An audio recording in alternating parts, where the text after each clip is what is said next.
Welcome to episode 54 of the LibertyDad podcast, where we prepare for tomorrow's political conversation by how we engage today.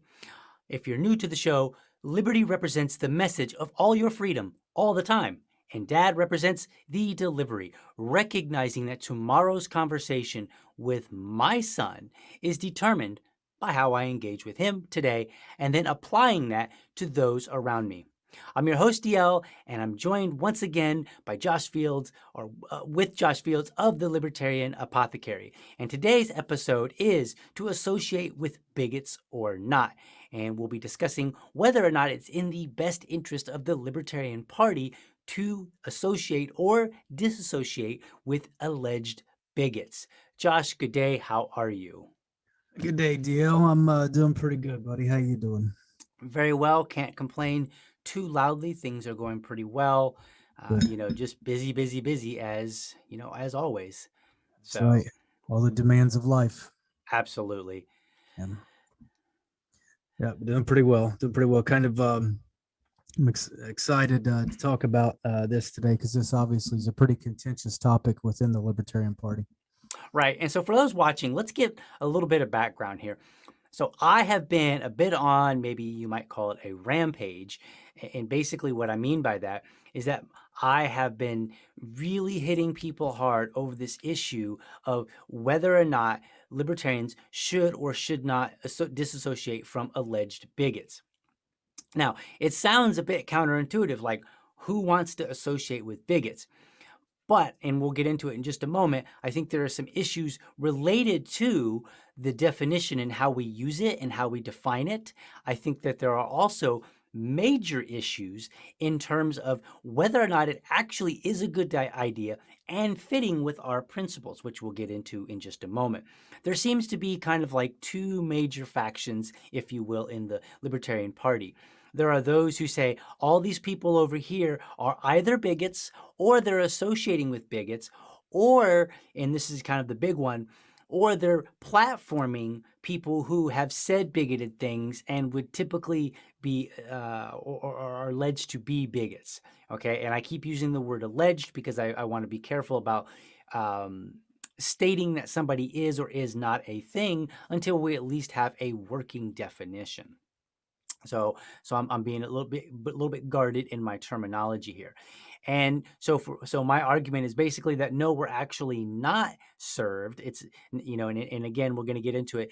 Not that it's not something that we can do, not that it's, something that I'm not saying it's, an issue of whether or not we can do it. As we discussed in prior episodes, as I've discussed, freedom of association means that I can associate with whomever I want, or I can disassociate with whomever I want on any grounds whatsoever. This is one of the things that we mentioned, is that it doesn't matter. It doesn't have to be legitimate grounds per se. It doesn't have to be backed up by any level of fact. All it has to be is my choice.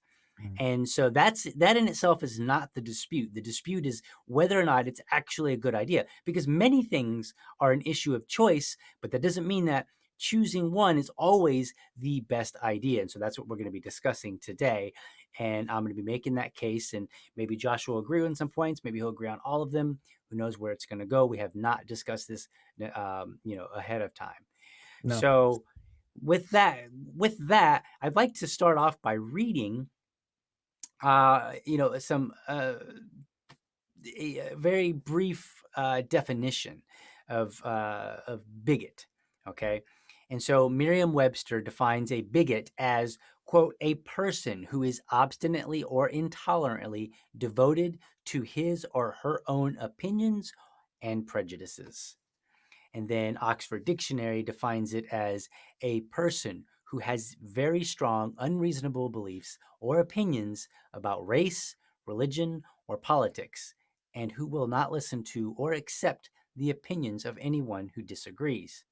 And then the Cambridge Dictionary defines it as, quote, a person who has strong, unreasonable beliefs and who does not like other people who have different beliefs or a different way of life. So I chose these three because they're major dictionaries, right? We're not just using some some person's blog necessarily that fits my need. I went and found some sources that I thought were good quality references. And I say by any of these three definitions that any libertarian or any person could easily point to many other people who fit those definitions. And some of those people might even have beliefs of the person pointing at them.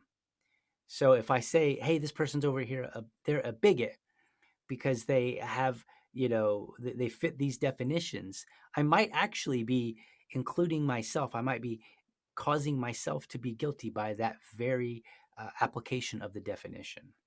Correct. So what do Yeah, you think of those definitions? Let's hear what you got to say.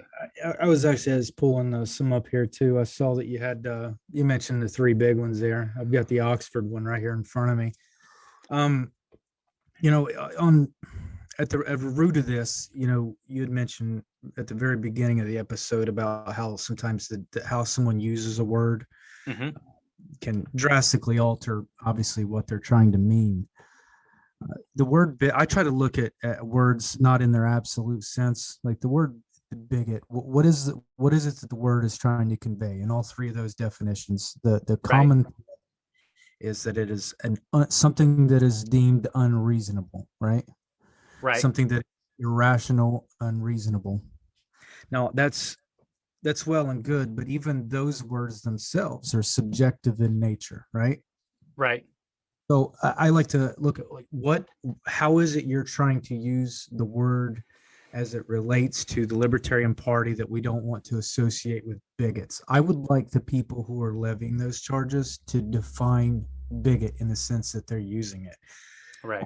Because how you said, just by saying it, by someone saying, hey, you are a bigot, by the very definition, you can be a bigot just by using the word bigot to describe someone else Right. because You might entrap your own self. you entrap your own self. So, I think honestly, like there's a lot of,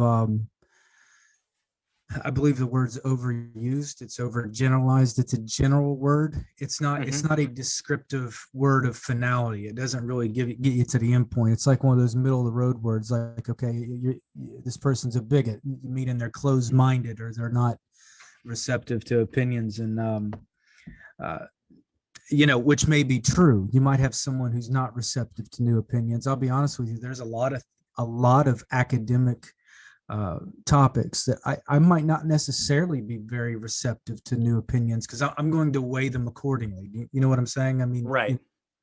so even if you apply that definition to me, I would be a bigot for that reason, even though Mm-hmm. there might be valid, objective reasons for my position. Right. So I wish we would, it's frustrating. It's frustrating having to wrestle the constant meaning of words. It's very Right. frustrating. Right. So that's how I want to start off. I just think it's frustrating that we have to debate meanings of words just to communicate with each other. Right. So I've been reading this interesting book, and a lot of my ideas have been coming from this book. Let me kind of zoom in here a little bit on the camera or bring it closer to the camera. It's called The Nature of Prejudice. It's by a sociologist who wrote it in 1954. His name is Gordon Allport. And basically the book, now I haven't finished reading the book itself. I just chose to read the book because I had heard a lot about this idea that he had. And this idea is that prejudice is reduced when groups have contact. So imagine it this way. Imagine that Josh and I have some prejudices against each other. Maybe I think that pharmacists always want to just throw people drugs, right? Like maybe that's my idea. Like they're pharmacists, that's what they do for a living. So every time they see a rambunctious little boy, they're like, man, that boy could use some Adderall or, some other, form of Ritalin or whatnot. And Josh might have a prejudice against me. He might say, well, you've got these blowhard podcasters who aren't formally trained, and all they want to do is talk without actually having any level of experience, and they want to pretend like they know everything and that they know more than me, right? And so by the process of interacting, what happens, according to Gordon Allport, is that we learn more about each other. And through that process of learning about each other, we are able to learn about some of the prejudices that we had that were inaccurate. And to illustrate that, I want to play a clip. And this clip comes from a film called, let me look up the title here real quick. I lost the title here, so give me just a second. I've lost the title, but it's got a filmmaker named Diakon, and she is interviewing. Here it is. It's called White Right Meeting the Enemy. So Diakon is an activist. She's a Muslim, and she produced this 2017 documentary where she actually went out and met people from the extreme right. So we're not talking about people that may have some bad opinions, but are otherwise pretty decent people. We're talking about people that they probably have done some nasty things to people, and they have bad ideas, and they're self-avowed. So we're not talking about me claiming this person over here is a bigot. We're talking about, or this person is a racist, or whatever term that we're using. We're talking about people that say, look, I actively do not like these people. So she decided to meet them, and she interviews a man named Ken Parker. Ken Parker is actually out of Jacksonville, where I live. And he was a longtime member of the White Power movement, and he was once the Grand Dragon of the KKK. So this clip is going to be just a snippet between Dia and Ken talking from this film. And I want to warn people, I want to tell you right now, as a courtesy and because I generally avoid profanity on the show, the clip does contain some highly offensive language. So if there are children present, you may wish to take whatever measures that you believe are appropriate. So let's go ahead and roll this clip, because what we're doing is we're gonna start talking about this concept of interaction between groups that reduces prejudice. So let me go ahead and fire up this clip. So, and I'll once again do the thing where I decided to share some of my own experiences with him, so I show him the interview I gave to the BBC. What does it mean to build a society that includes all of us, where it means looking like me and looking like you? And I read him some of the racist emails I got as a result. Save a life and bend that knife into her chest. This sour cunt should be gassed. Fuck off, bitch. Nazi Germany did it. When I'm not here and you speak to your friends about me, would you use some of these words about me? No. Would you call me a sand nigger?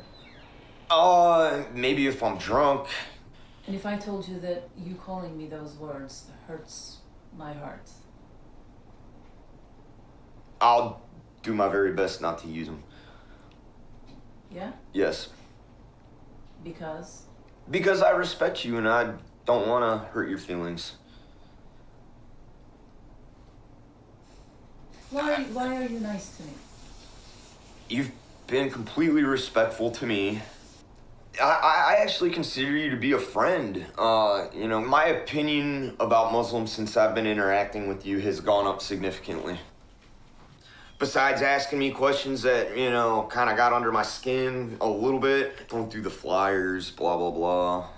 Don't throw them out in a Jew neighborhood. Don't use the Jew flyers with the swastika. You're gonna hurt people's feelings. It comes down to when my girlfriend was in the hospital for a month, and the only one that called to see how she was doing was a woman from the mosque. I was like, holy shit, I can't believe that. Here these people that I fucking hate are checking up on her. Okay, so some, very unabashed feelings about other people that aren't like him. And what's interesting about that, if you paid attention, if you noticed, he's wearing a shirt like the Nike swoosh, but it says Nazi instead of Nike. And he kind of laughs about this idea like, well, I might say that if I'm drunk. And then she presses him and she's like, well, what if I told you that hurts me? And he's like, well, I'll do my best not to say it. And from interviews later, it sounded like he was extremely, he was being very, very honest. And I've got some more clips coming up that we'll talk about. But what I wanted to highlight here is that here this woman is meeting with a guy that hates her, and all she's trying to do is just kind of understand more. So she's not necessarily there to try to convince him. Okay, she's not on his, at least not, I haven't seen anything that suggested she did this with the hopes that she'll get in there and change people's minds. Now, I want to play another clip. This one's a little bit shorter, but this is about a year later. Same guy, about a year later. And I want you to pay attention to what he has to say. So let's go ahead and roll that clip here real quick. So how did he make such a drastic change? A female Muslim reporter from the UK, she filmed a documentary with me. It was the first time in my life I'd ever really interacted with a Muslim. That was step one for Parker. Step two was this man, a pastor. He says never gave up on him or his fiance. I was hanging out down by the pool, and there's a black pastor. He invited us to go to church with him, so he showed us nothing but love. Step three was being welcomed into these doors with open arms. Do you feel any of that anger you felt the last time you No, were here? not at all. Not at all. It's just not fun. Some people might have fun. You might convince yourself it's fun for a little while, but it just takes too much time and energy to live like that. Members of this congregation tell me they've seen Ken Parker here every Sunday since a couple weeks before Easter. They said on Easter Sunday he sat in the front row. They said he's been just as involved as anyone else, singing along and appearing to be very happy that he's here. Reporting on the South Side, Shelby Danielson, First Coast News, on your side. All right. So he attributes his first contact being with a Muslim woman who he had never had any experience with Muslims ever. And so he attributes his change to that particular interaction, and how she was nice to him. And so I think this is the point that we get from the book here. And again, I haven't finished reading it, but I have read a bunch of other literature about this very concept. And the concept is called contact theory. And again, this theory states that when two groups interact, their prejudices start getting lower. And part of it is because people are associating with each other and they're learning about the other person. And as you'll see in a few moments here, they're also learning about their own selves in the process. So, Josh, what do you think about these clips so far? Regarding the clips, I mean, this is a good case study, if you will, for the contact theory with Allport. I don't know if you've got to the part in the book yet where he talks about the scale that he's got that goes from genocide, anti-locution to all the way to genocide, that scale of prejudice. Right. Yep, I did. Okay. I believe now it's kind of hard because the psychological and sociological sciences are pretty gray. It's really difficult to repeat experiments, exactly. But the contact theory, in essence, is pretty widely accepted. See, prejudice in general, if you look at it, you got to move political and all of that aside for a second. Prejudice and these defensive postures, these are biological responses to the unknown. So if our body, or whether if it's mentally or otherwise physically, our body is going to put itself in a situation of a defensive stance, right? And it's comfortable. And as a social species, that could manifest itself in a way that it's an unfamiliar culture to you, right? Or something, so it could come across. Now, I would say a lot of your prejudice probably in the past. I mean, obviously, they still exist today, right? Yeah, but with as diverse and as large as our infrastructure of communication is anymore, the contact theory is less of a impact now than it would have been, say, in the 17 or 1600s, right? When you legitimately first encounter something that's different, right? I could just imagine, when the Vikings first rolled into Rome, the variation, or when the settlers came to North America, that prejudice is extremely strong in the contact theory. That's where it kind of leans really quick into that genocidal side of it. But so far as he goes, it's a good case study of someone who uh, makes a human connection. So instead of it being just a person like who's, let me just say, who has a commonality or an attribute similar to someone else who committed a grievous crime like 9/11, you know, with this guy. So he might blame all Muslims for the actions of a few people. Right. He probably hasn't had that human contact where you see the person in the flesh and blood, you hear the things they like to do, and you hear the, you know, and it doesn't sound any dissimilar from you, you know, or from him in this case. Like, you know, oh, she has a family too. Oh, they love each other too. Oh, they called my girlfriend. You know, once you humanize people, instead of dehumanizing, a lot of those contact prejudices go away. Absolutely. That's what you're seeing with this gentleman. Right. And to follow up on what you said a moment ago, Josh had mentioned these stages of negative interaction, and he mentioned antilocution, which is basically just talking smack. That's where I come home and I talk poorly about an interaction that I had with someone or some business. Usually it's still someone.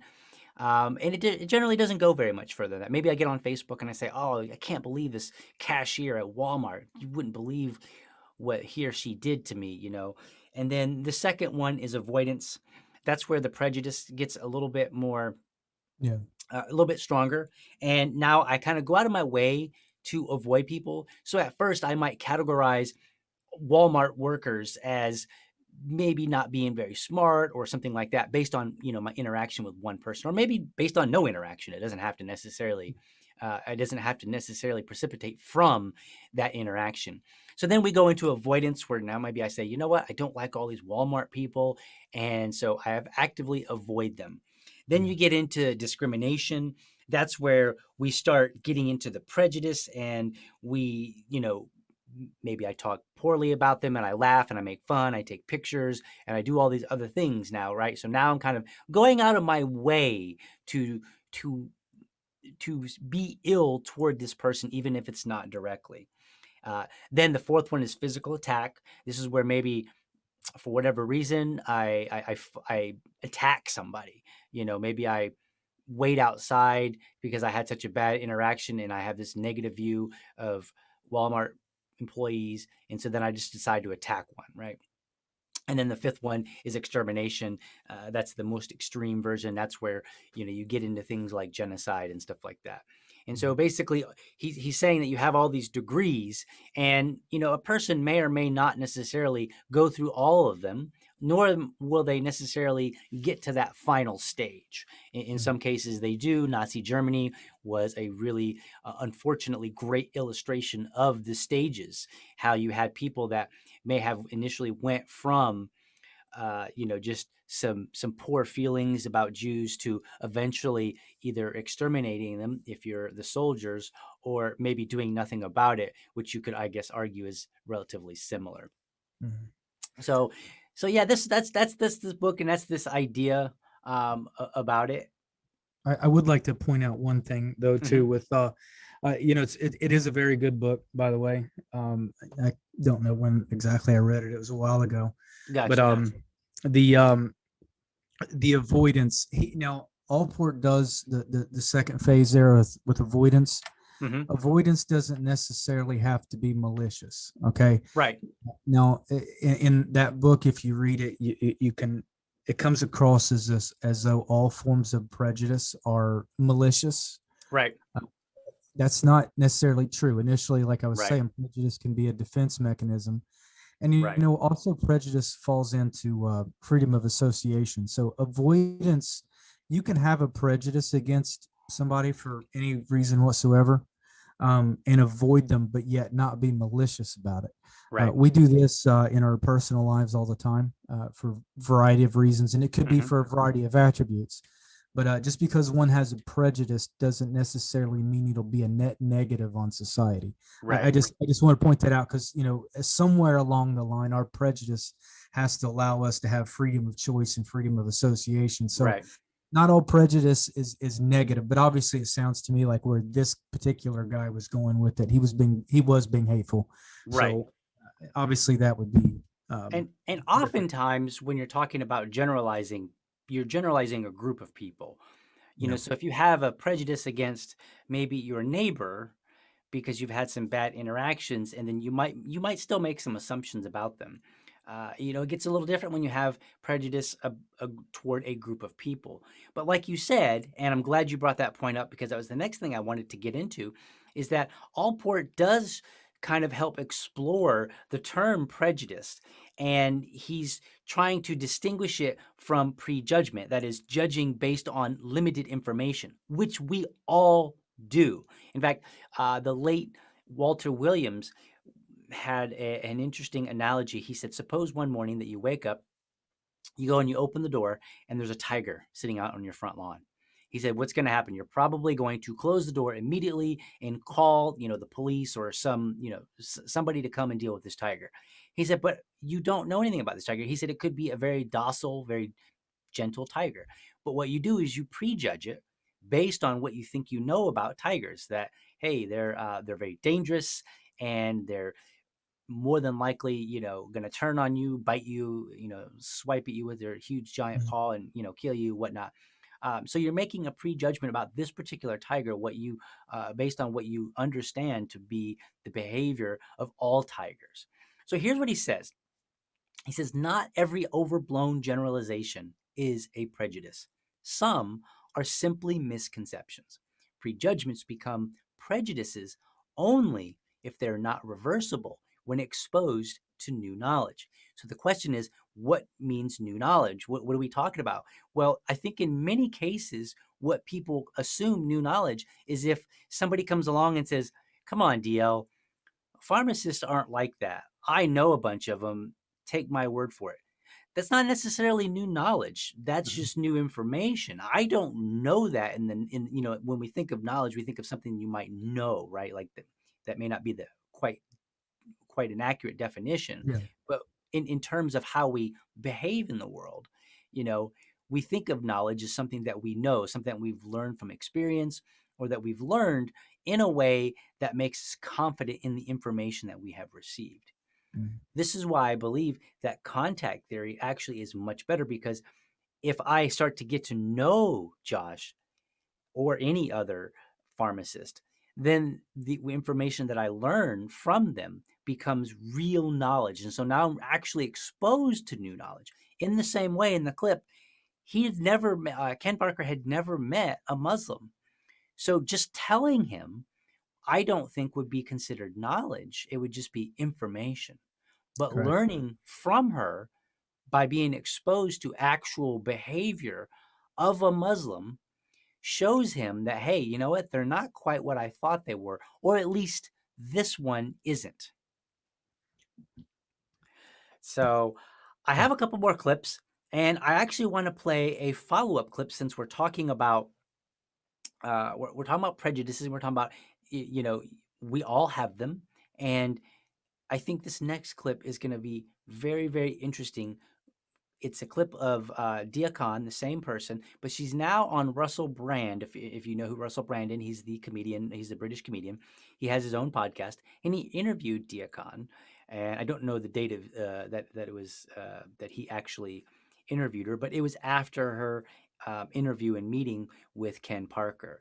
And she says something very, very interesting. So what she's doing in this clip is she's talking about her interaction with him, and she's talking about how Ken was very, very uncomfortable hearing some of these words.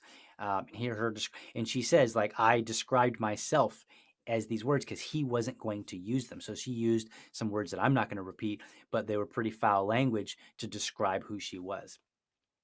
So let's go ahead and play this clip real quick, because I think it's going to be very, very telling. That sounds really counterintuitive, right? Right, for a person like me to sit there and, somebody who considers me to be a shit skin and a degenerate and all Did he kinds say of stuff like that during the conversation? No, because he wasn't able to. So what I did do is that I told him all those things. I described myself in those terms because that's how I'd been described by people in the past and also in the threats that I'd received. So I kept using these words about myself just to his face. We sat this far apart from each other.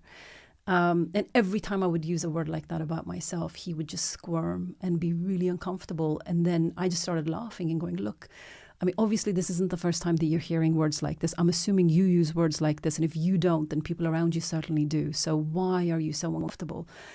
And he just couldn't answer, but he was really uncomfortable. And I said, do you not want me to use language like that? And he's like, no, I don't. And so, so part of that question that I had, is it possible to hate in up close and personal? And face to face, obviously it wasn't possible for him. It is possible for many other people, but it wasn't possible for him. What does that make you think?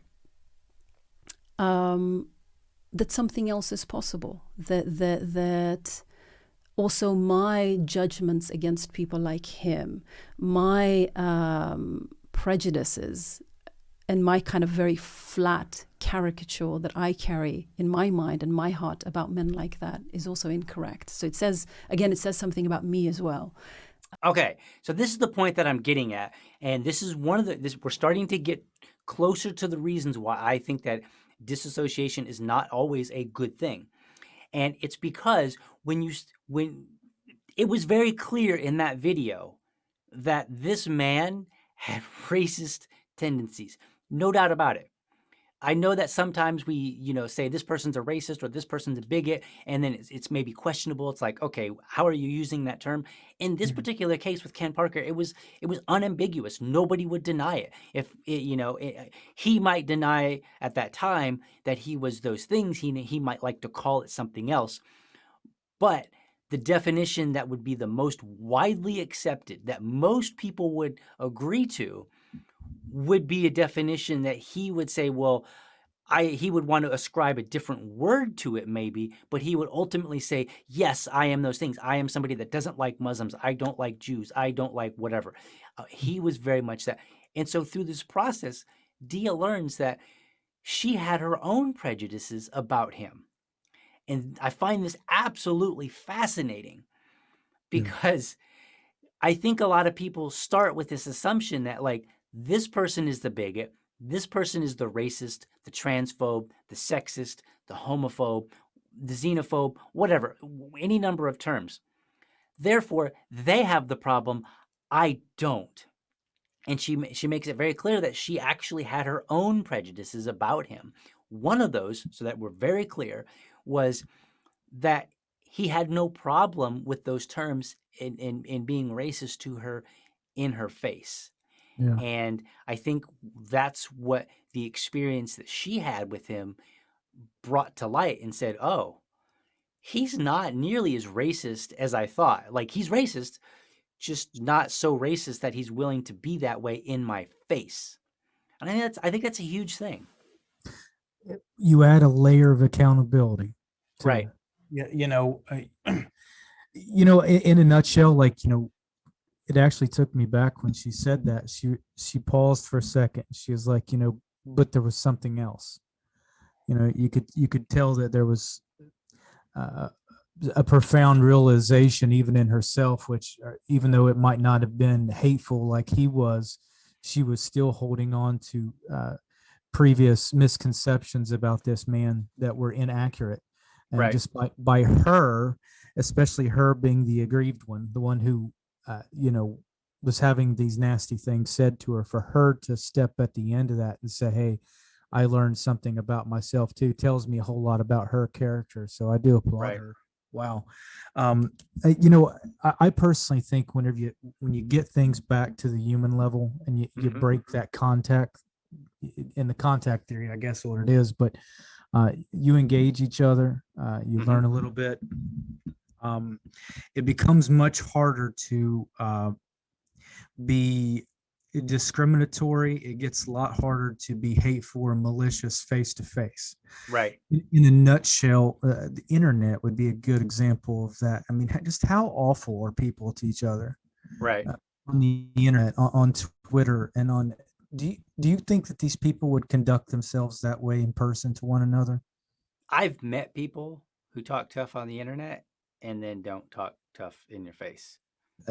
Exactly. And I'm not trying to go around, knocking all keyboard commandos, because then I'd be a video commando or something. But right. I try to conduct myself the same no matter where I'm at. Right. You're watching a video or you're hearing me talk, or if you're at my home, this is who I am. Yep.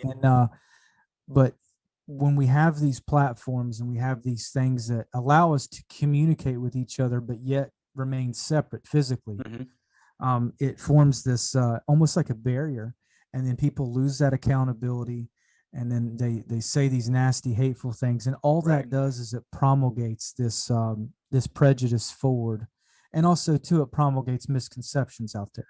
Yeah. So it's just it. I just there was an interesting article on the I think it was on The Hill, and a woman, and I don't remember what her status was, but she wrote, and this is she related the contact theory in her article, but she was saying that this pandemic is going to harm relations between people because it's separating us even more at a time when we need to be less separated, when we need to have more interaction with each other. And because of this separation, she predicted, I think she predicted, or she just said it, but there will be more hostility between groups because we're less able to connect and actually interact in person. So I want to tell everybody a story here real quick. We like telling stories on the show because it's Liberty Dad. And Liberty Dad is all about telling your stories that you've experienced so that other people can benefit from them. So when I was a teenager, when I was probably about, I don't know, maybe 14, maybe 15, somewhere around there, I had a squabble with the guy. I was going to a Catholic school. I think we were in 7th grade at the time. And it might have been 8th grade. I don't remember which is one of the two. I think it was 8th grade, actually. And we were having a spat, and I don't remember what started it because, again, this is many, many moons ago.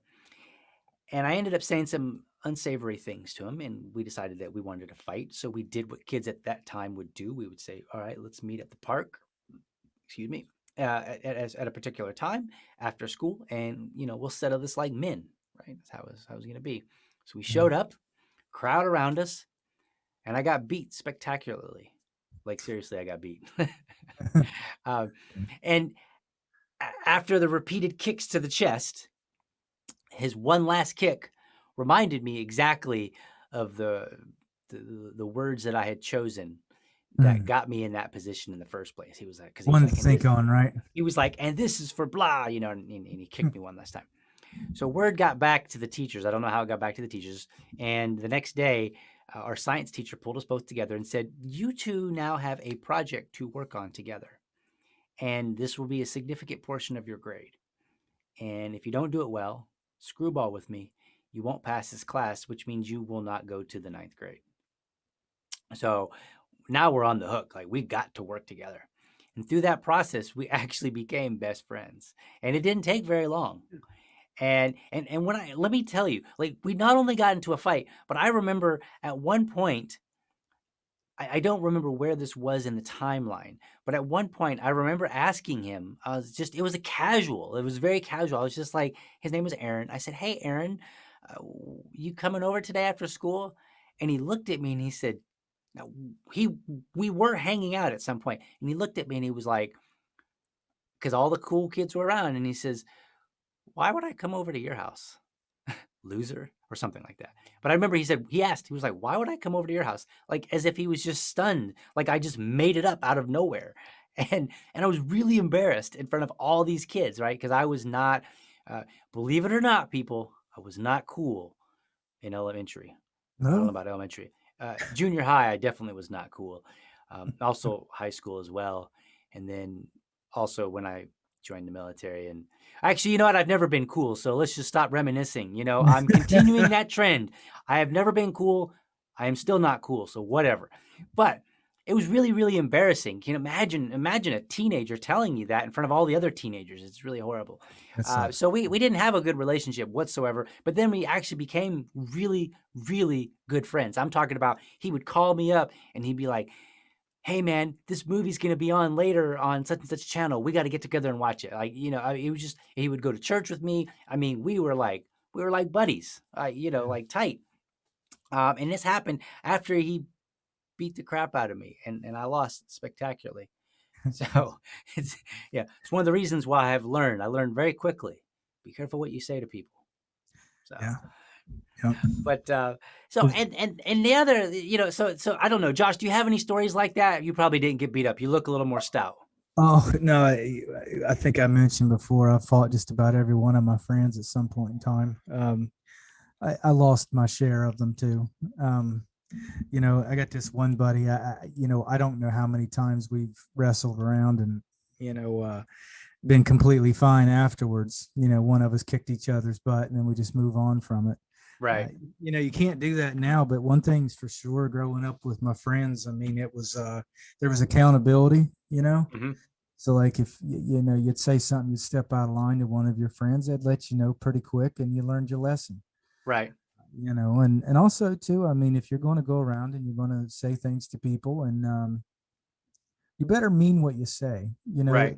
There's when you have accountability, meaning what you say, it gives more meaning to words. Right. Uh, if I say to you, hey, you better watch your mouth. Right. I don't have to tell you that there's a threat implied with that. I mean, you Right. understand it, you know it, and you Yeah. conduct yourself accordingly. You get online and you're like, okay, I appreciate you talking to me a little different. And you don't get that response. It's because there's no accountability. So Right. yeah, I've been put in check, before. All right. Term I So haven't heard in a while. We're definitely old. I've been put in check. Yeah. I mean, I- it's just a wild world. Gotcha. So Wow. let me point out one more thing, and I got another video clip, and then we'll move on to something else, a different portion of this particular topic. So I want to point out that in that clip, Dia says, in the last clip that we played with Russell Brand, she says that some people aren't able to say these things in front of you, and some people aren't, they are. And in the story that I point out, not only was this other kid able to say things to me, he was able to back it up. Like, it actually led to violence, right? And we got into a fight. Now, it was agreed upon, but in many cases, fights break out. They just happen. One kid just comes up and just socks the other kid, right? Like, out of nowhere. And despite the fact that our issue led to actual real violence, in Ken Parker's case, his, at least while he was separated from his group, was not. He was not able to even say those words, so it's unlikely that he was able to even act upon them, right? And I think this goes to show the power of actually interacting with people. And this is one of the interesting things that we point out with Gordon Allport's research, is that in his original research, he noted that there were 4 elements that needed to be present when seeing these benefits. And I'm trying to pull up the information on those 4 benefits. So if you give me just a moment here, but these 4 things, where are we here? Equal status, common goals, cooperative work, and institutional support. So I want you to think about that in the context of my schoolyard fight. We, as far as the teacher was concerned, we both had equal status. Like, you both are now on the hook. You both have to have this work completed. We had a common goal. We both wanted to graduate. We both wanted to get a sufficient grade. We were cooperative in working, and we had institutional support. But what's interesting is, many years later, the research has shown that even when those 4 aren't necessarily present, you still get a reduction in prejudice. And it may not necessarily be to the level of when you have all 4 of those, but it is still there as well. So so even though there wasn't that issue of, like, say, they didn't, Dia and Ken Parker didn't have common goal. They didn't have any institutional support necessarily. They were just 2 people that agreed to meet each other and talk, and she was being nice to him. So we can see the power of social interacting. Now, I want to play another clip. This is of Daryl Davis. Many people have heard about him. He's a Black man who is a jazz and blues musician. And his story is, briefly, his story is that when he was like 9 years old, he was out marching in a parade, like an anti-racism parade. Or no, I think it was with the Boy Scouts. I take it back. And he was in this parade, and he got a couple bottles thrown at him, and he thought, oh, okay, no big deal. Just somebody got a little too happy and, wasn't paying attention with their bottle or whatever. It wasn't until later that he was told that, no, actually, we need to sit down and have a heart-to-heart. What's really going on is that people threw bottles at you because you're Black. And he was like, what? It doesn't even make sense. They don't even know me. Like, why would they throw a bottle at me? So this bugged him. And so many years later, when he got older, he had a meeting clandestinely set up with the local leader of the KKK, this man named Roger Kelly. They met, and it was tense at first, but one meeting led to another, to another, to another, and eventually Roger Kelly ended up leaving the KKK, and he was like the imperial wizard for Maryland at the time. So this is kind of a big thing, and a lot of people like to cite him as example of, like, hey, this kind of thing can happen when we interact with our enemies. So I want to play this clip here before we move into talking about what this has anything at all to do with the Libertarian Party. So let me go ahead and get this clip playing, and I think it's going to be very useful in going forward with this conversation. So this is a TED Talk in which he gave, and this is the very tail end. Sitting down and talking, not necessarily agreeing, but respecting each other to air their points of view. Because of that respect and my willingness to listen and his willingness to listen to me, he ended up leaving the Klan, and there's his robe right there. I am a musician, not a psychologist or sociologist. If I can do that, anybody in here can do that. Take the time to sit down and talk with your adversaries. You will learn something, and they will learn something from you. So I think it's very interesting. He says they will learn something, you will learn something, right? Both people. And this is backed up by not only the research, but also by Dia Khan's experience as well, where she said, I learned about my own prejudices, right? She learned that, hey, it's possible to sit down and have a conversation with somebody and bring them to a realization of their own self, so long as I don't let my prejudices get in the way. And this is kind of the point that I'm making, is that if you have two people that have prejudices against each other, you've got the racist on this hand, on this side, and then this other person here is not a racist, but they have their own prejudices about the racist. Well, they're going to basically be in conflict. If this person over here, the person who's not the racist, is waiting on the racist to stop being racist, then the chances are that they will never reduce their prejudices about each other. So somebody has to take the first step. And I believe that the person who doesn't hold the most extreme views is the person best situated. And that leads me to talking about where the Libertarian Party comes in. Because what we've been talking about, and we've been talking about the observation, we've been talking about experiences. And I think it's very clear from these experiences that there's something there, right? And I think it's also very clear that it can just be average, everyday people. It doesn't have to be, in fact, it usually isn't somebody that's trained for this. It's just somebody that has a willingness to bend their ear and say, all right, I want to hear what you have to say, no matter how terrible it is. Right. And I think that's the big kicker here. And so any thoughts before we move on? I don't want to, I know I'm doing a lot of talking here. Yeah, I guess. Just let me just add one thing. I want to point out, you said, this has to do with the power of interacting with people, the group people. There is a negative side of that too, obviously, just point out with group dynamics. That's where you get into the mob theory and everything. Right. So mob mentality can perpetuate a very false misconception. Right. And pretty can solidify it. So while human interaction is a good thing, there are negative effects of group decision making too. So right. So when he probably was separated from his group, Ken was, and he wasn't being enabled and supported through those negative belief structures, he probably was able to come out of that a little bit more than someone who didn't separate. Does that make sense? Absolutely, and I don't disagree. If she had went and only her interaction was with Ken while he was around his buddies, and maybe even while he was drinking, because he seemed to suggest that when he was drinking, he would be a little bit more loose-lipped, which is like we all impulse control goes down. Right. It's just it's a fascinating thing. But I want to point out, like, as far as group dynamics go, that always has to be factored in. Oh yeah, absolutely. How people react, which I find unfortunate. Right. Because the groups don't exist; they're constructs. Right. When which I'm not going to go on my Sure. horse about that, which I always like to talk about that. But we are wired for cooperation.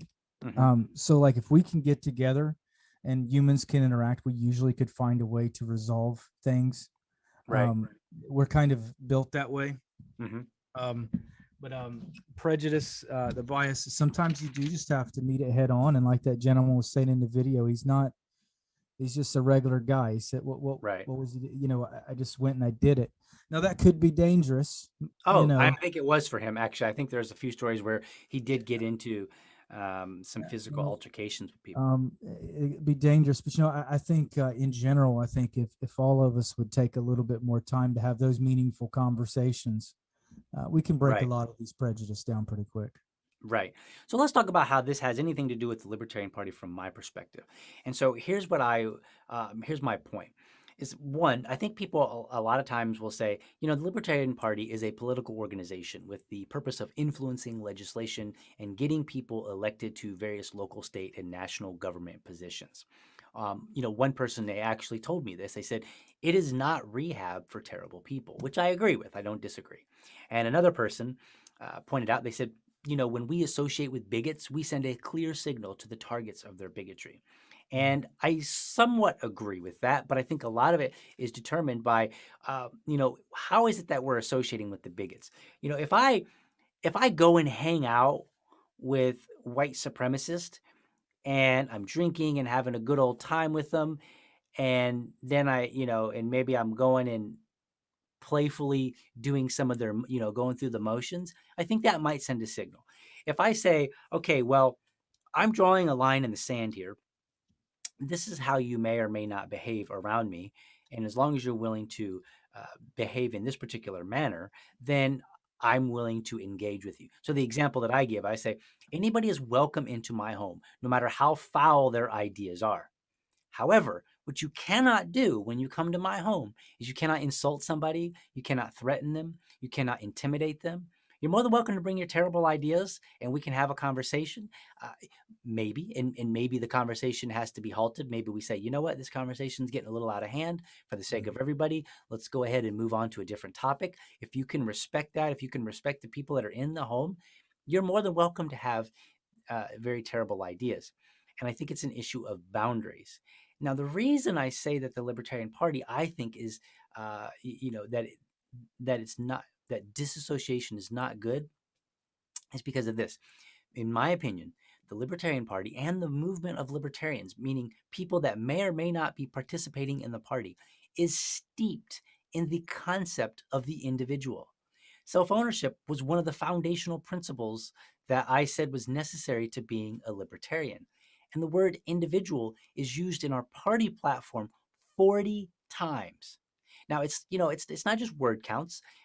Here's the second sentence in our own platform, the National Party platform. It says, we believe that respect for individual rights is the essential precondition for a free and prosperous world, that force and fraud must be banished from human relationships, and that only through freedom and peace and prosperity, through freedom can peace and prosperity be realized.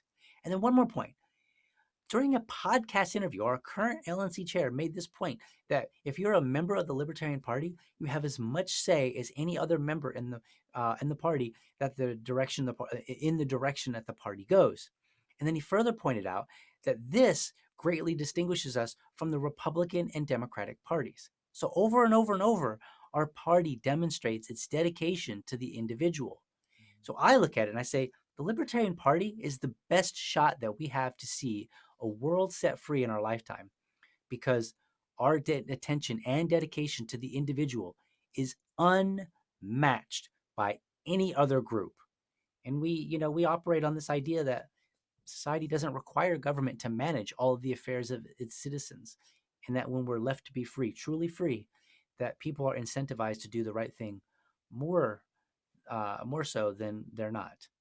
So I think what it is when we associate with boundaries and we say, like, look, we get it. We're already a mash of people that have a wide variety of ideas. So I don't think it's necessarily a problem to allow a bigot to come in. and, or somebody with bigoted ideas. You simply establish the boundaries. And I think that because of who we are, not only as a party politically, but as a party philosophically, if we cannot do it, nobody can. No party will be able to do this. No party will be able to extract people from their terrible ideas.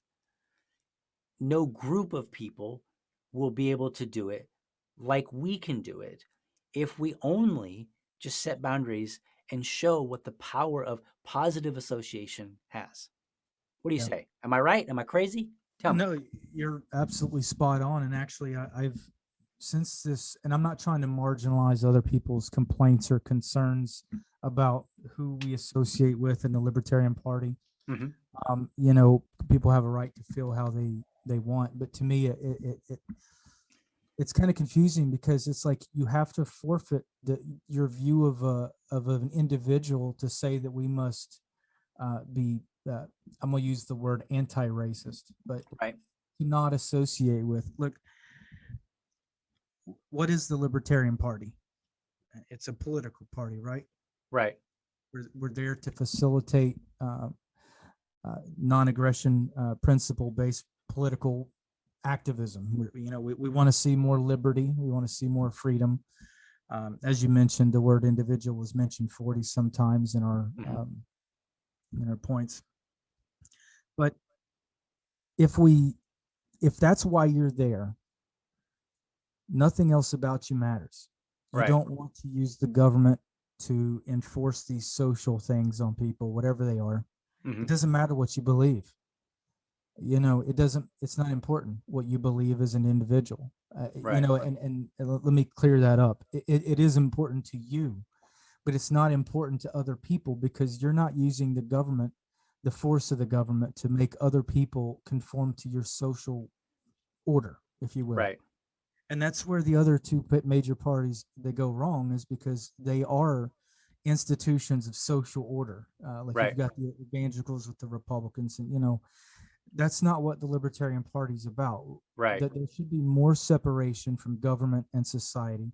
Government shouldn't be dictating our social voluntary relationships.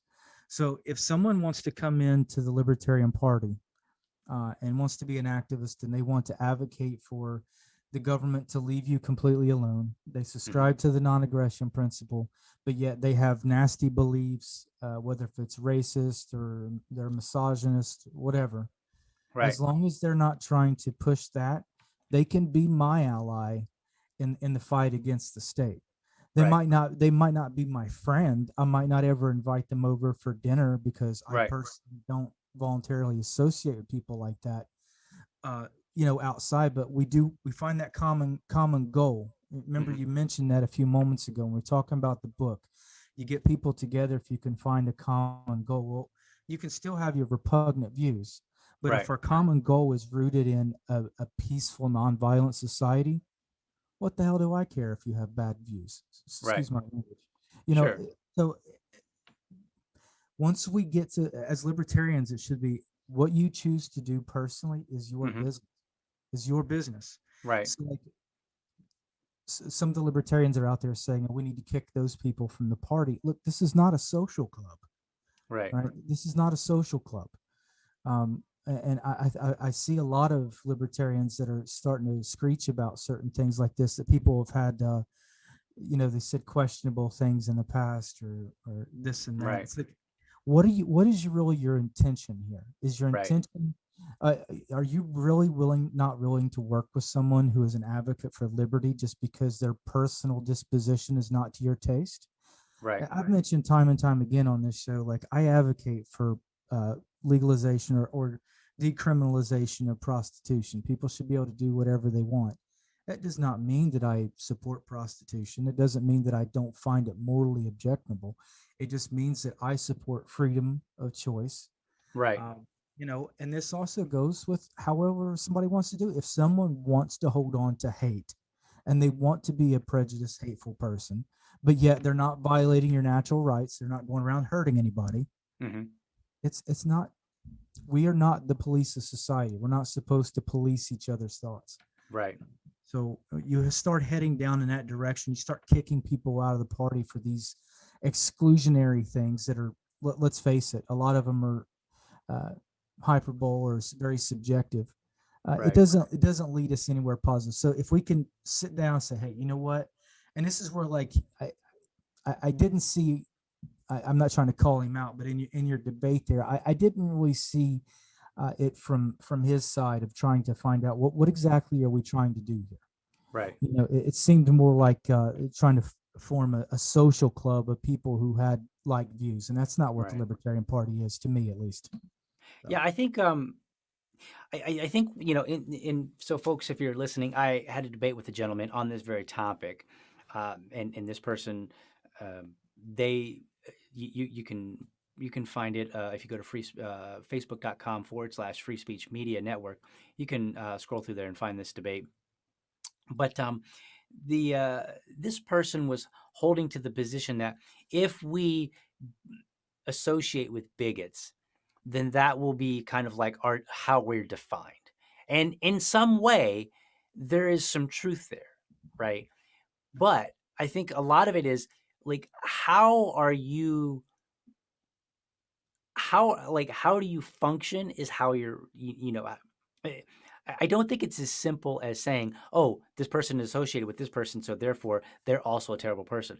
In some ways, yes. But if we look back, like, you know, I know some people may be watching and they're a little bit more on the religious side. If you look back, Jesus himself, at least as scripture is written, he associated with a lot of people that were considered bad in some way, right? And so the Pharisees were trying to give him a bad reputation. But what ultimately overrode that was how he behaved overall and how he behaved with other people. So he didn't just necessarily say, all right, I'm going to hang out with a bunch of prostitutes and pretty much only prostitutes, and then say that I'm here for everybody.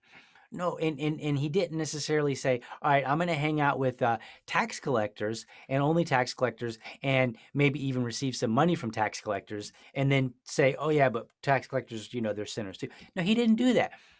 He called them out as appropriately in the typical Jesus fashion, right? Or at least he acknowledged their sin, even if he didn't make a big deal of it.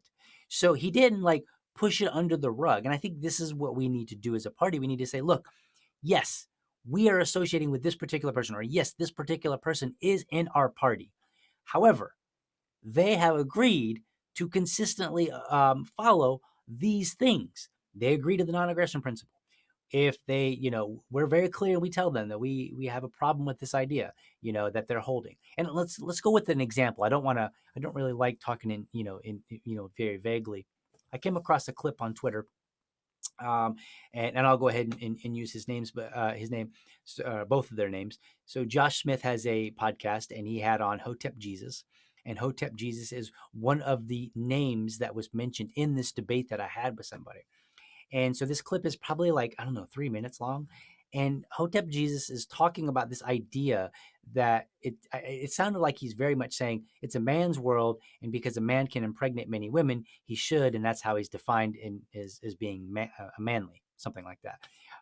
Not something I think that's kind of an absurd idea. I kind of understand where he's coming, and if we were, 2,000 years ago, that might be a relevant idea to hold. But I think in today's modern society, it doesn't make any sense, and it's really, really absurd. And some people were really, really offended, and they were like, oh, I can't believe this guy. Okay, well, that's his personal beliefs. If he joins the Libertarian Party and he starts wanting to add that idea to the Libertarian Party platform, yeah, we need to shoot that down and say, okay, this is a terrible idea.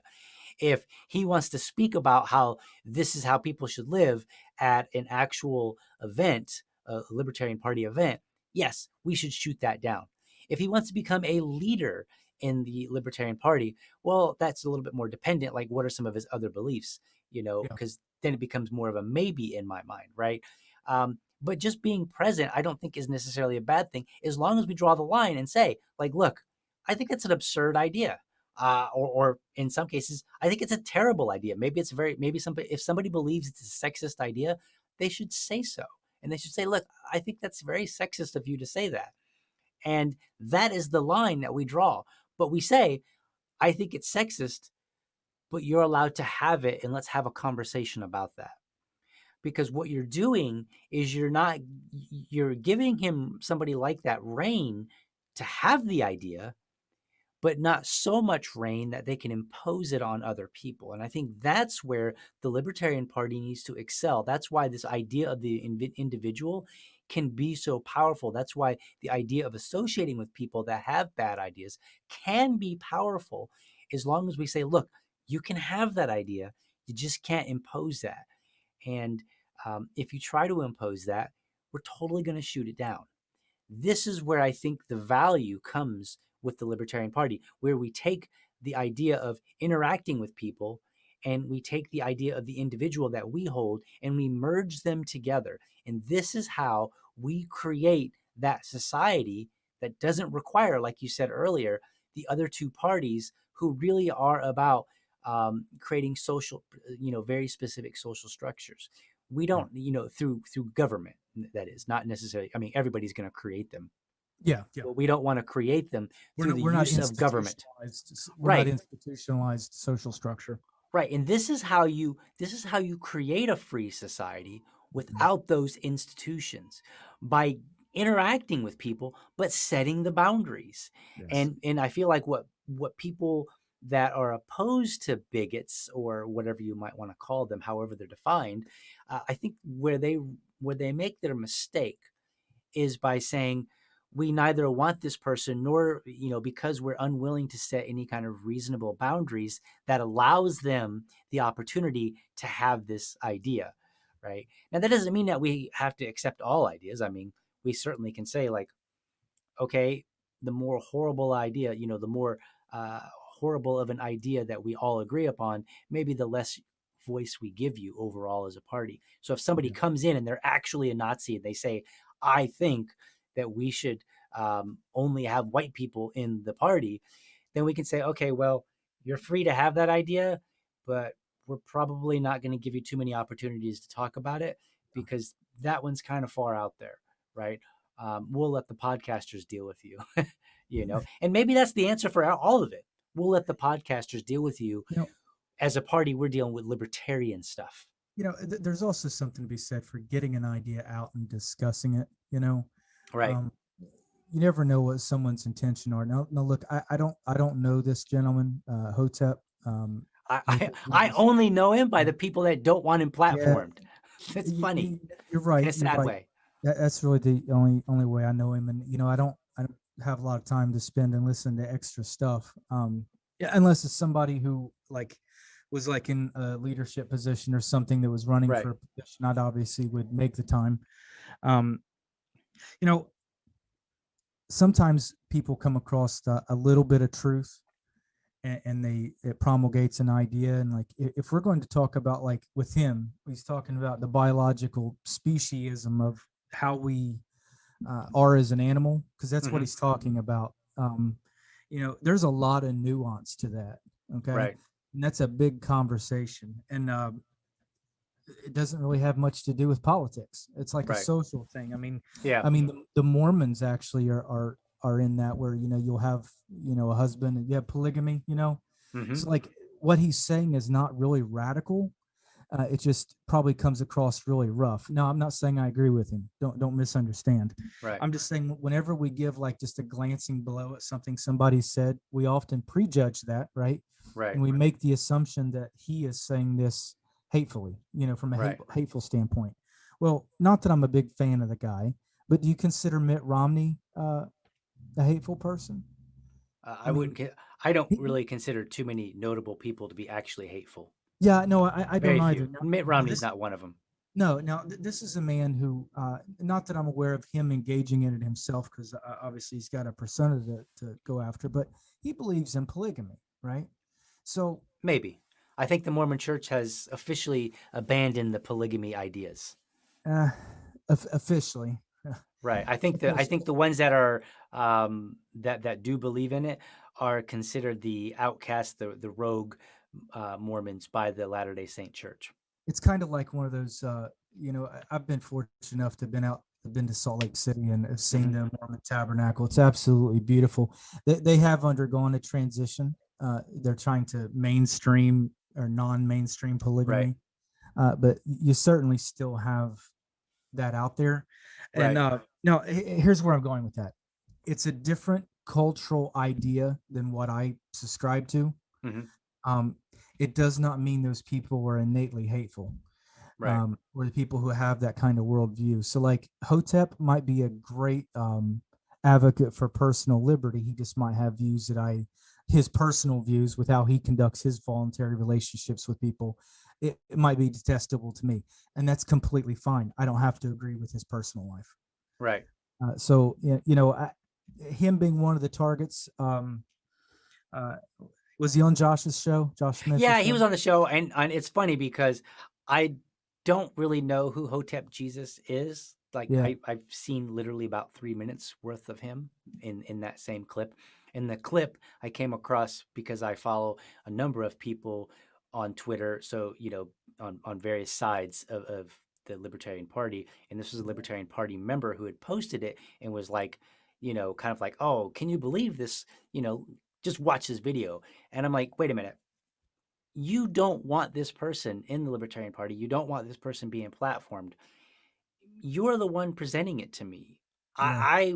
And the only reason I watched it is because I was like, all right, well, it's 3 minutes. Sorry, Josh, if you're watching, I don't get a chance to see too many podcast episodes. So, yeah, but I love Josh and I mean Josh Smith, not Josh Smith. Yes, yeah.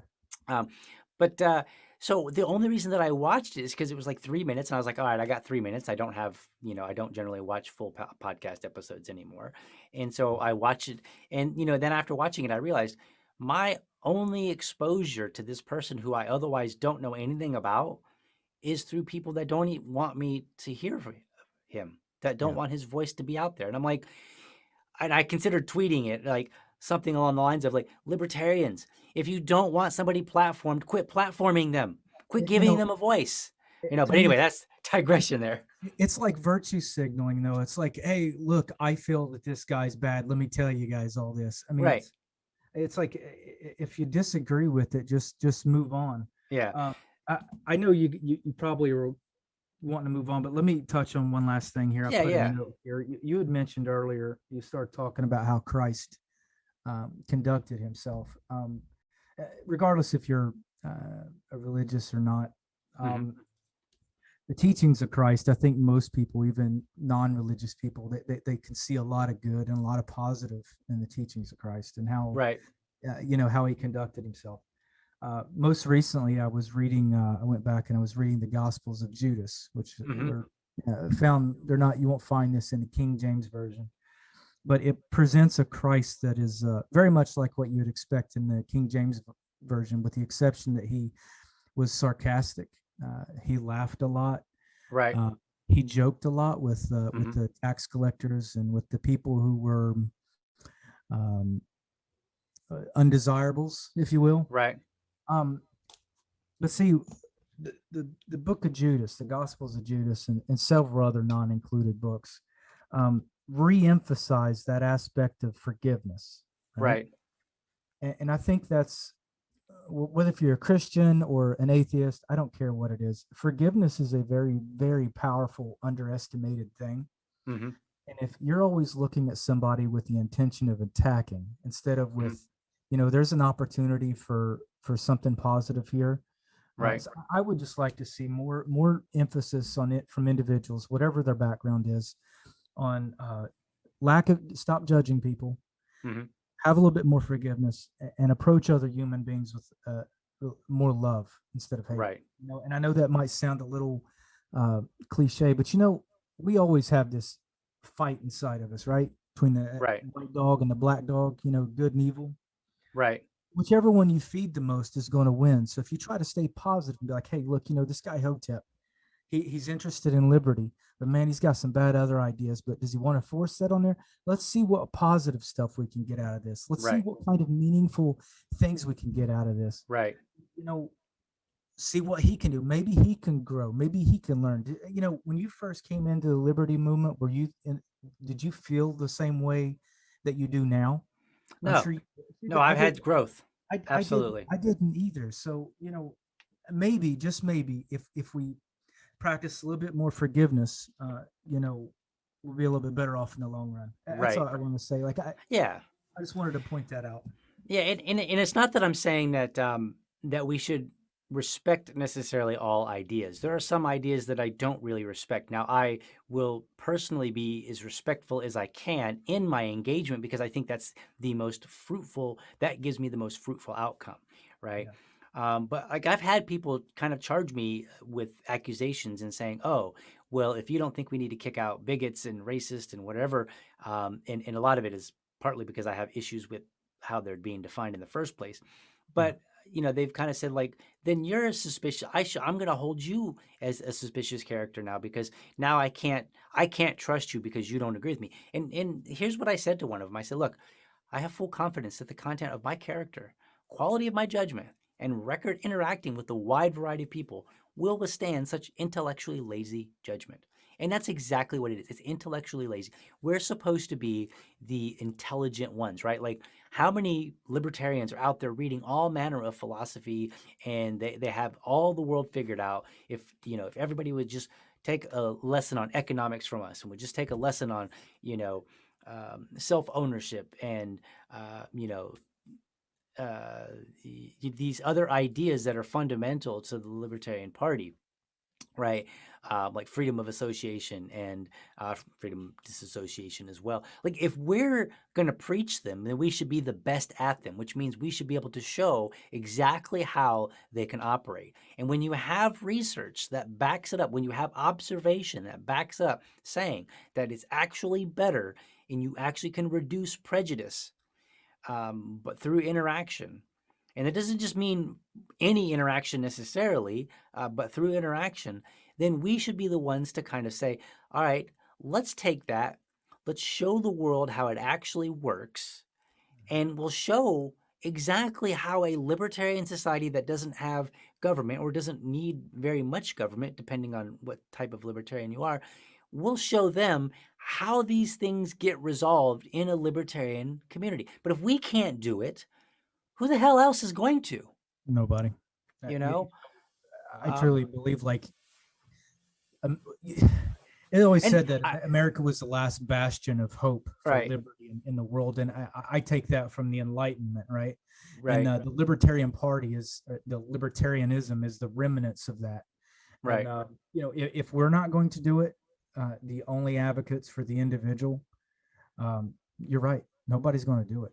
Right. So, and if people don't like the religious examples that we've been using, fine. Let's use Robert's Rules of Order. I'm going to throw this in there. This is I'm a crazy idea right here. I've got a crazy idea right here. When somebody wants to make a motion, somebody else can second that motion.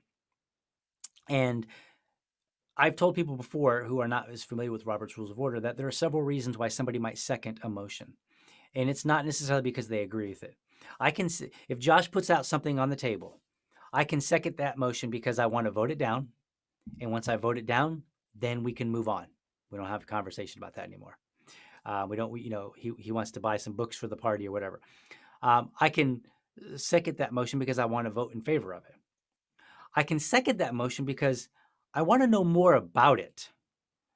So I may not actually support it or oppose it because I don't know enough about it. I'm like, okay, well, I think it's worth having a conversation. Then we can vote on it and then we can move on. And I think a very similar thing happens with a lot of these ideas that people come up with and they say, hey, let's talk about this idea. Okay, just like a second, I'm going to say, I'll give you an opportunity because I'd like to know more about that idea. I don't know where I'm going to fall. Or maybe I do know where I'm going to fall, right? Maybe I say, hey, I hate that idea. It's a terrible idea, but I want to give you an opportunity. And then we're going to, now that we've discussed it, then we're going to move on from it.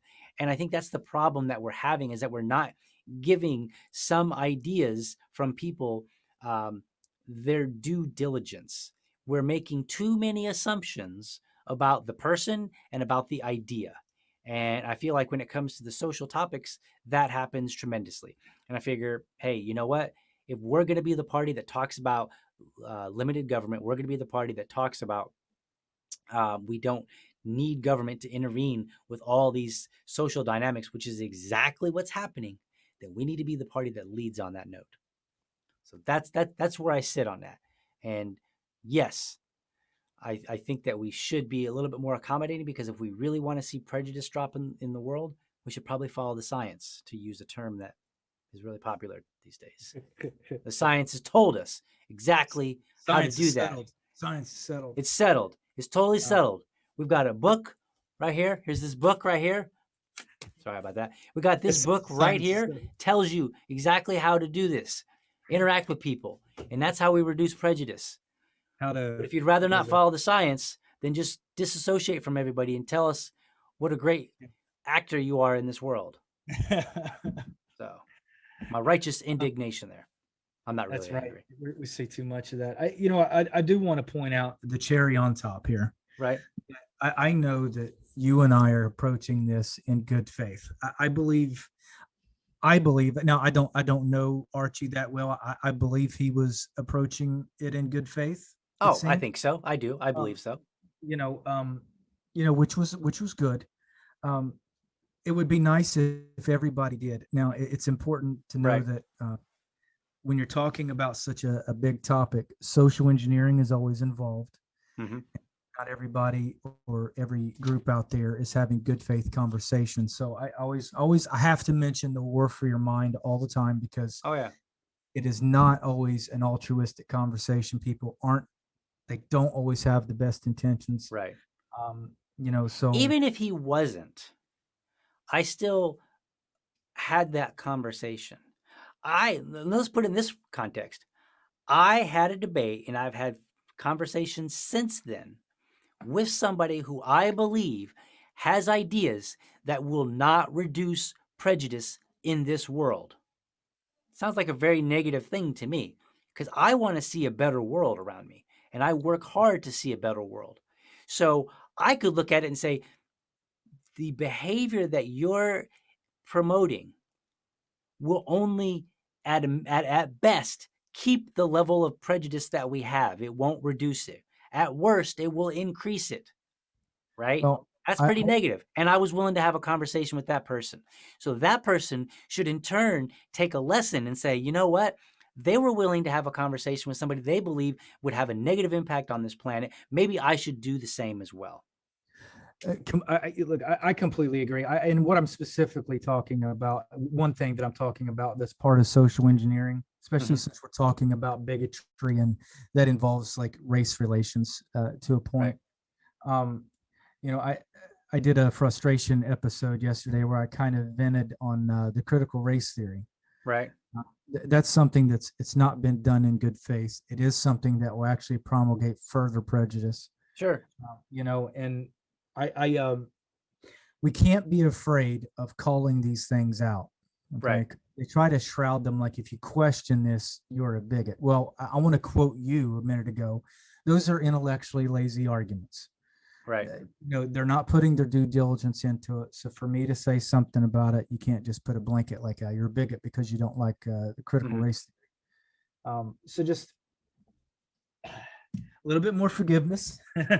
A little bit less judgment with each other, and a little bit more meaningful conversation, and maybe in good faith conversations, and we can cross the bridge within the Libertarian Party about what we can and cannot tolerate. Right. All right, folks, I think we've covered that topic sufficiently. Leave us some comments. Let us know. Tell us how terrible you think our ideas are, how it's going to ruin the Libertarian Party, or tell us, hey, you know what, I've learned something, and I'm going to try to change how I interact with other people for the better of everyone. But for now, it's time for a bill review. But I know I'll be a law someday, at least I hope and pray that I will. But today I am still just a bill. The goal of a bill review is to promote the idea that everyday Americans can and should take the time to read any legislation, order, or mandate. Since we are not lawyers, this is not a legal interpretation, and we might very well be wrong. Bills range from a page or two to thousands of pages long. Since they can be rather dry, this segment is short and only meant to show you just how much you can learn in only a few minutes.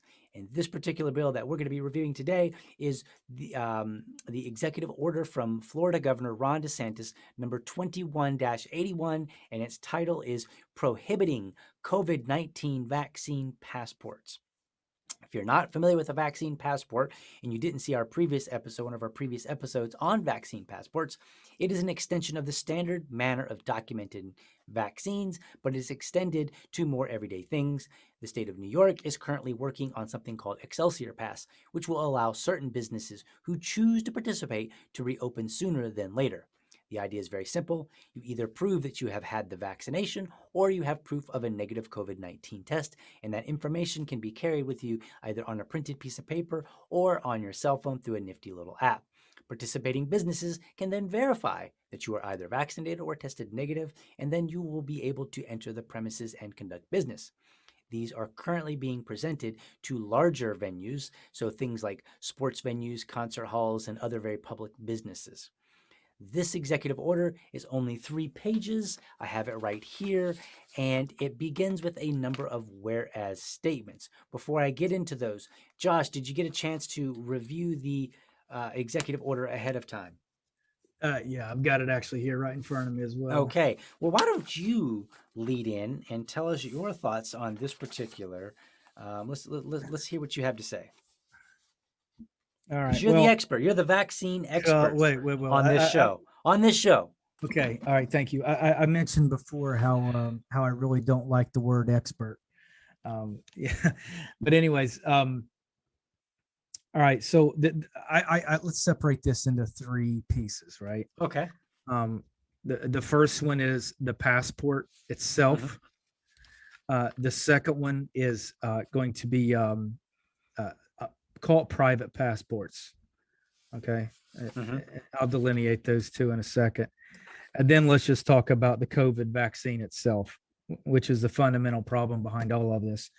The passport itself, it is true, like argumentatively, that we keep vaccination records for plenty of other things that act as barriers of entry, right?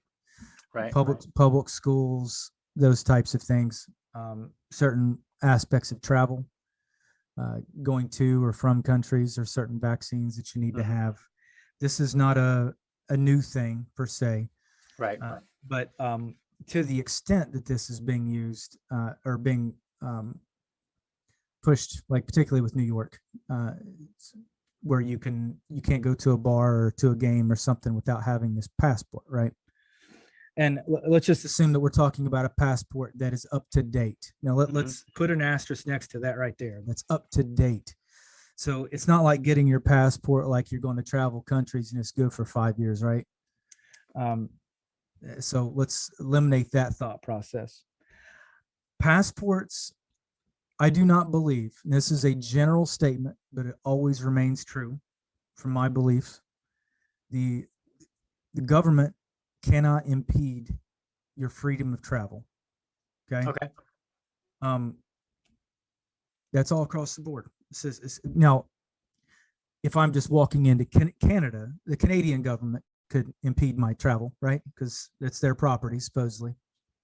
But here in the United States, traveling state to state, property to property, going into someone else's private business, voluntarily, mind you,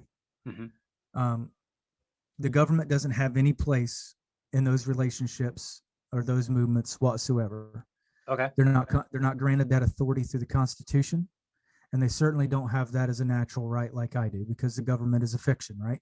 It's just an entity. So governments cannot issue vaccination passports to me. That shouldn't exist. Now, private passports, should a private business have the ability to require you to do X, Y, Z? You and I have talked about this before. I think so. Yes. Right. If I'm a business, I own my business, and I want my clients who come into my business to have received a vaccination, then I should have that right. DeSantis, everybody's jumping on this worry that the federal government's going to do all these nefarious things with the passport. I'm one of them. I'm concerned about that.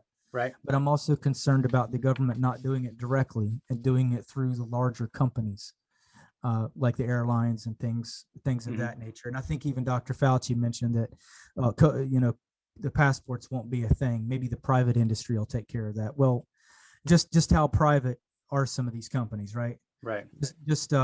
we talk about even the CDC. The CDC is a quasi-private organization.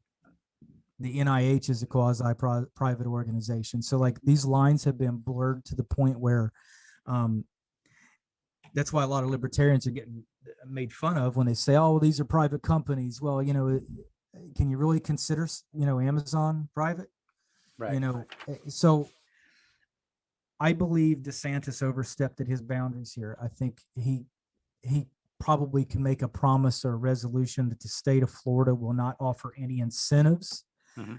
Not only like New York isn't doing it directly, but they're offering incentives, right, to those businesses. If you have COVID passports, you can open up earlier. So technically, it's a barrier to entry.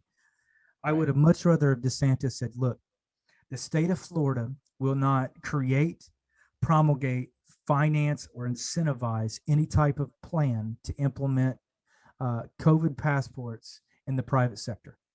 That would have been a good executive order that would have established the government's position in this, which is not included, and would have left the private property rights of fellow business owners in Florida intact for their own devices.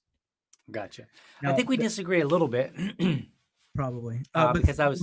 Let me touch on point 3 real quick. Oh, yep. Sorry about that. I'm jumping the gun. And this is the look.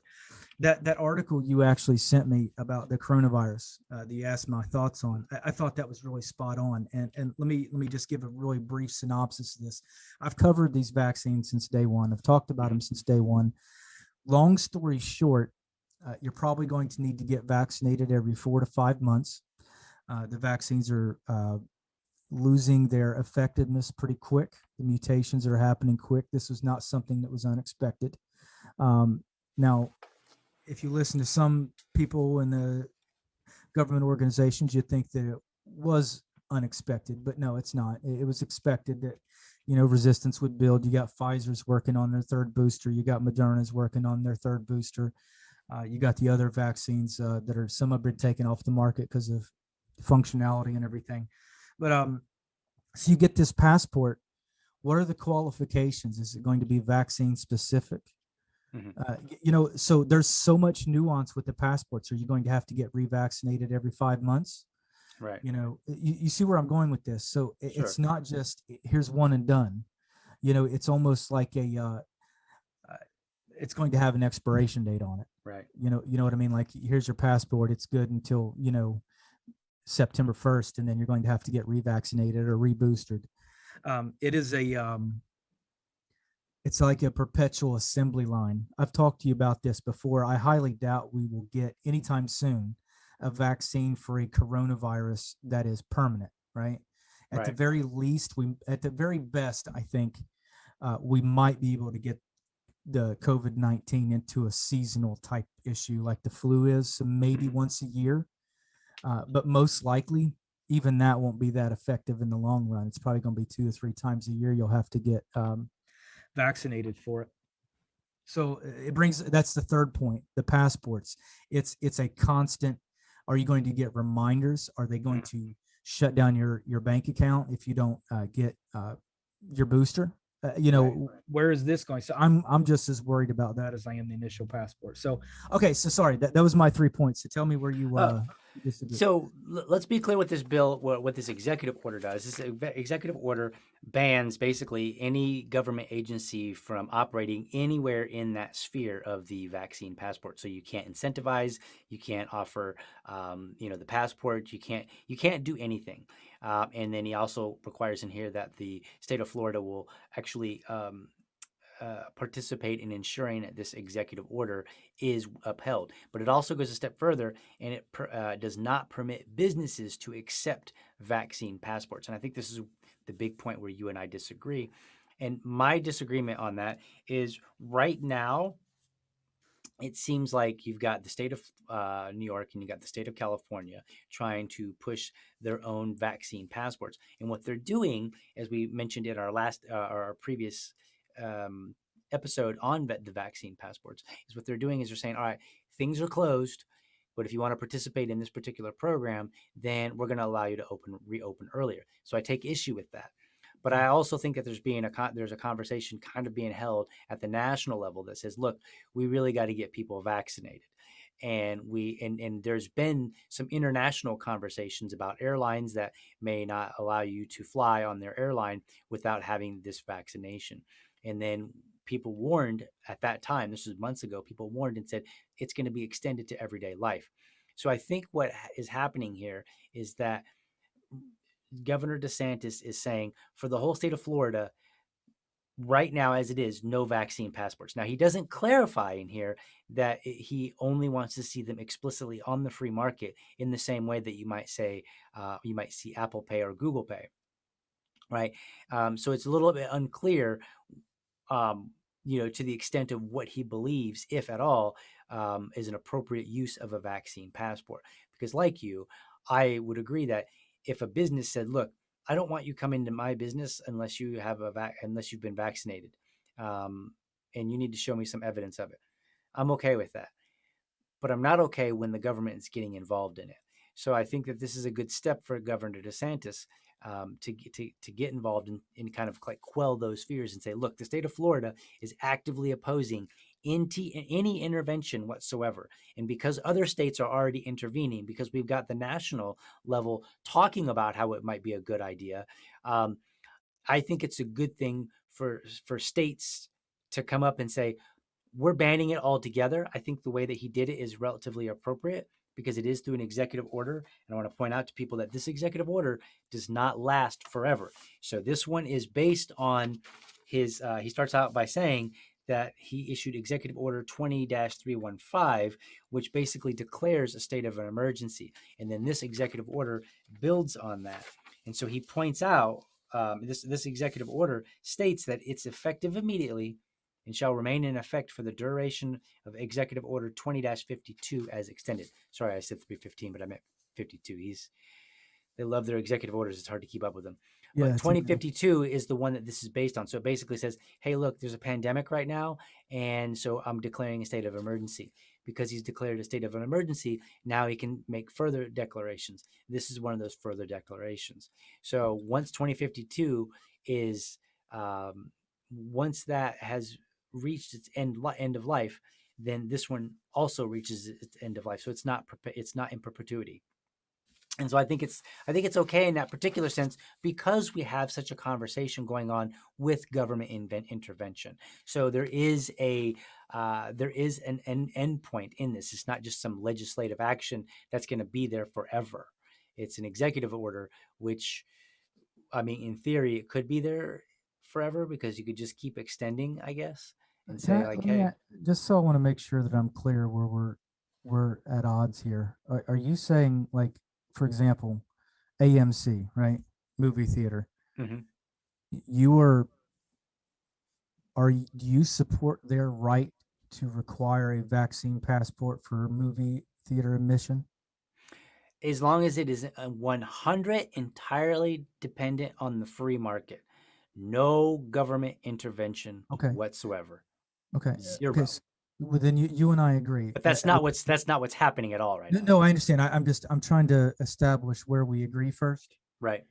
So you and I both agree that AMC or any private business, whether if it's a football team, as long as they're not being incentivized, correct, or any way associated with that word incentivized by the government, correct, to engage in that. Okay, then I'm good. Now, from what I understand, even though he doesn't necessarily have the authority to enforce this on private businesses, mm-hmm. in his executive order, isn't he saying that he does not believe that private entities should? It's more of a statement than any kind of active force, but he's saying that private companies don't be doing that. Is that accurate? He's saying that that private entities, so let me pull it up here real quick. It says, Section 2, businesses in Florida are prohibited from requiring patrons or customers to provide any documentation certifying COVID-19 vaccination or post-transmission recovery to gain access to, entry upon, or service from the business. And then he says in Section 4, all businesses must comply with this order to be eligible for grants or contracts funded through, that's not the one I wanted to read, I'm sorry. Oh yeah, Section 3. All executive agencies under my direction shall work to ensure businesses comply with this order. So, so he's actually making it a mandate, saying, the local AMC is not permitted to require a vaccination passport. Now, here's And I did see that with the grants. Like, you won't be eligible for state funding if you yeah, did. another conversation, because should Yeah, they be having state funding in the first place? The answer to that is exactly. no. Correct. It's like an onion problem, right? Like, a lot of Right. ours are like 3 layers deep. Right. From what I don't like it on its face, because he's assuming that whether if he actually has it or not, he's assuming that he has the authority to tell private businesses how to conduct their voluntary relationships. Right. So to me, right on its very face, regardless if there's an end point of the executive order, Right. it's kind of like, and I'm not saying these are exactly equivalent, but it's like saying I'm okay with the lockdowns here in Florida because they have an end date. It does. There's not you don't have the legal justification for it.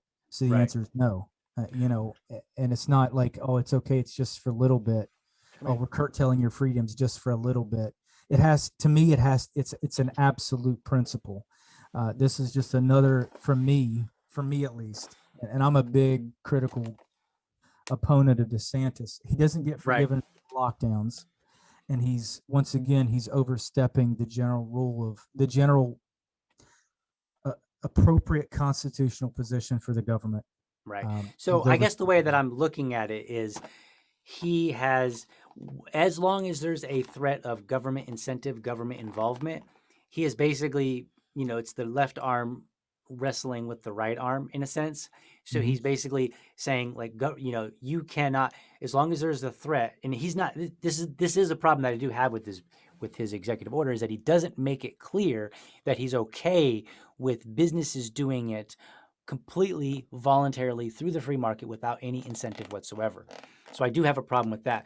But I am okay with this, not just because it has an end date, but because I see it as a means to prevent government elsewhere from kind of getting that wedge in there and allowing itself to operate. So it's saying, like, look, we see that New York is doing it. We see that California is doing it. We see that other states have been talking about it but have yet to implement it. And we see that the national government is intervening. So as a state, we're saying, we're putting the brakes on all of it and saying no. And I'm okay with that, because that is our only defense against all the, because we're interconnected. We really are. And so when you start seeing things happen in one state, especially when there's some national, some federal level support, then it kind of is only a matter of time until it comes to your state. And the federal government has ways of kind of like forcing itself without forcing itself. Hey, if you want to continue receiving funding for your roads or your schools or for whatever, then you're going to have to do this thing. So this, to me, is the only way to prevent this terrible thing, which is government involvement, from spreading that's already starting. And whether or not it'll work, I don't know. Actually, I see just the opposite here, to be quite frank. I see this executive order. See, if I have authority over you, right, I can tell you to jump or to not jump, right? Right. So right now, the governor is assuming authority over private businesses, telling them to not jump. So even though we're not wanting them to jump, you and I don't want like vaccine passports to be required everywhere. At least I don't. Right. It's not the government's place to be involved. Right. So now legally, if you will, do an EO, they're assuming a role. They're assuming an authoritative role. It doesn't matter what for. We're now applauding their presence in claiming that authority. Does that make sense? Sure. You're giving them that authority to regulate something in those voluntary transactions. So it could have been a whole lot better. He could have actually been a leader and stood up, been a beacon for the rest of the country, perhaps the world, by saying, you know what, private businesses are private. Obviously we don't want to incentivize these things, right. But we also can't prohibit them. Because Right. at the root cause, the main defense to all of this is my opinion, is private property rights. That's Yeah, like absolutely. that is the core. And Right. if you that has to be kept intact. It has to be kept as an absolute private property rights, private property rights. Right. But now they're not that way now in Florida. You got private property rights by government permission. You can't do, COVID vaccine passport. You can't do. So think of it this way, though. That's my line. Think of it this way. You mentioned AMC, which is a national chain. So imagine that AMC opens up early in New York because they're going to use the Excelsior Pass, right? Yeah. And the Excelsior Pass, you actually go to a government-run website to enroll in that particular program. So it is steeped, even though I think it's IBM who owns it, even though it's owned privately, it's on a government server, and the government is using that to give them an advantage, right? So it's basically picking a winner. It's saying, hey, here's this winner, and we're going to let the people in New York open up early. Well, because AMC is a national chain, by Ron DeSantis saying, hey, you can't utilize them here in the state of Florida, then what happens is now there's no way for AMC to incentivize and say, okay, well, we're going to allow people to come to our facility, provided that you enroll in this vaccine passport that's being mandated by the government, even though it's a government in another state or maybe even at a national level. So I think I think my analogy of the right arm and the left arm kind of arguing with each other is still pretty accurate here, because you've basically got government that's kind of undermining government in a sense. Oh, right? no, I completely. And that's why I'm okay with it. But again, okay with it only because there is somewhat of an expiry on this, right? It's not conclusive, and it's not my favorite. Ultimately, I would have much preferred if Ron DeSantis had come out and said, look, so long as you are engaging with government, you cannot require a vaccine passport. I think that would have been a much better. You and I just found the common ground there. Yeah, but he didn't say that, so I'm taking what I can get. Yeah, if that was in place there, I'd be fine with it. But I don't see a defense of property rights, and because that's what we're talking about with the COVID passport, defensive property rights from the government. But that's not what they're doing. Is it a valid use of property to increase the size of government? Yeah. Say that one more time. Is it a valid use of one's private property to increase the power of government? If you voluntarily do so, I suppose. Because that's what would be happening with AMC. And we're, folks, we're using AMC as our guinea pig example here. I'm not saying that they're doing anything nefarious. It just happens to be a name that was brought up. So there's no connection here to it. Was random. Yeah, totally random. I have no idea what their position is. They may think the whole idea of vaccine passport stinks. I don't really know. But what I'm getting at is, if AMC decides to open up early in New York and say, okay, well, now that we're implementing the system, it makes sense for us to implement it through all of our stores, all of our cinemas, right? And so then in the state of Florida, they might say, okay, well, since we're doing it over here in New York, we want people that want to associate with us to get a vaccine passport. The only way to get a vaccine passport currently, since the governor in Florida has banned them, at least from the state, right, is to get it through the state of New York. So you're increasing the state of New York's power. And then if other states start to use this Excelsior Pass, then you've now given more to this particular entity that is being fully supported by the state. So to me, there's kind of a it's a bit of a quandary. I think it's not easy. I can see where arguments against it are valid. So I'm not saying that your position is lacking valid. I'm just trying to say, do you see where I'm coming from this? Oh, it's very complex, because what happens when something that is not just a local entity like AMC or and I mentioned a basketball team earlier, like what about the NBA? They're all over the place. There's tremendous nuance to all of it. And fundamentally, I know you and I agree. I'm concerned. What I'm concerned about is setting precedent. Right. We've already seen enough of that with the lockdowns, and then where they're summarily dismissed after the fact, as if that damage is not already permanent. Right. And I like to see property rights intact. How I would like to see the free market handle it is if private entities could do what they want. Say AMC does subscribe to the Excelsior Pass. They bring it here to Florida. Guess what? I don't go to AMC. Right. I mean, so I hate to keep going back to like, oh, the free market will solve this, but if we don't keep the government completely out of those voluntary relationships, there's not going to ever be a hope for a free market. Right. And I think this is the best way to keep the government from expanding from outside of our state. Because I think that's one of the ways that the government does expand. It uses big businesses. And these big businesses, because in a lot of businesses, they have to comply with like state mandates and whatnot. And it tends to be easier if a business just says, you know what, we've got this mandate over in this state. It's easier to do it across the board. We see it in pharmacy all the time. We see it in pharmacy all the time. Things get carried over and, it's very cumbersome. People who don't work with policy of any nature, whether if it's any kind of regulatory policy, which I obviously do being a pharmacist, to deal with a lot of state and federal policies all the time. A lot of times they'll conflict with each other. Most people are unaware just how much of a courtocracy we actually have, how intertwined it is.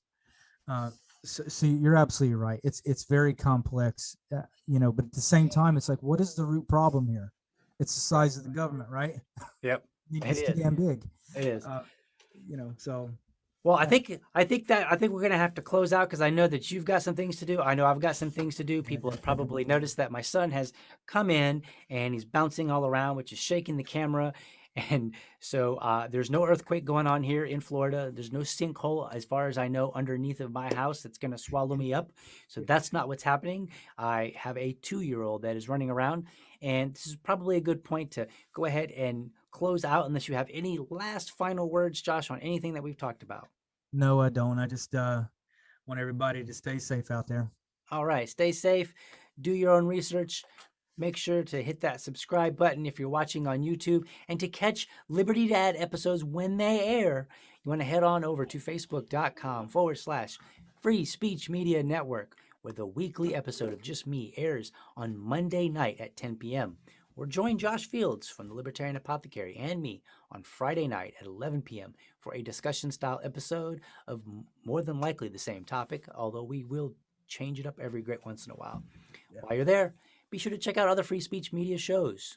And remember, if you're a champion of liberty, your business is people, and your product is liberty. Have a great week. Catch you next time, and we're out.